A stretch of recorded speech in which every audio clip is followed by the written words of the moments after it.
Dubai പോലീസിന് കഴിഞ്ഞ വർഷം ലഭിച്ചത് 14 ലക്ഷത്തിലധികം എമർജൻസി കോളുകളാണ്. 10 സെക്കൻഡിനുള്ളിൽ 99.5% കോളുകളോടും പ്രതികരിക്കുകയും ചെയ്തു. ദുബായ് പോലീസിന്റെ കമാൻഡ് ആൻഡ് കൺട്രോൾ സെന്ററാണ് 3 മാസത്തിനിടെ ഇത്രയും എമർജൻസി കോളുകൾ കൈകാര്യം ചെയ്തത്. വർദ്ധിച്ച കോളുകളുടെ എണ്ണത്തിനിടയിലും വേഗതയിലുള്ള സേവനം നിലനിർത്താൻ ദുബായ് പോലീസിന് സാധിച്ചു.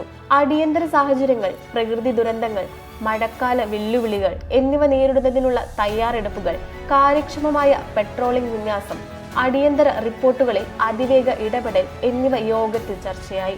സമൂഹത്തിന്റെ സുരക്ഷ ഉറപ്പാക്കുന്നതിൽ അതിവേഗ ഇടപെടലുകളാണ് ദുബായ് പോലീസ് നടത്തിയത്. കമാൻഡ് ആൻഡ് കൺട്രോൾ സെന്ററിലെ ആധുനിക സാങ്കേതിക സംവിധാനങ്ങൾ, റിയൽ ടൈം ഡാറ്റ, ഇന്റലിജന്റ് പ്രകടന സൂചികകൾ എന്നിവയിലൂടെ തീരുമാനമെടുക്കൽ കൂടുതൽ എളുപ്പമായതായും അധികൃതർ വ്യക്തമാക്കി.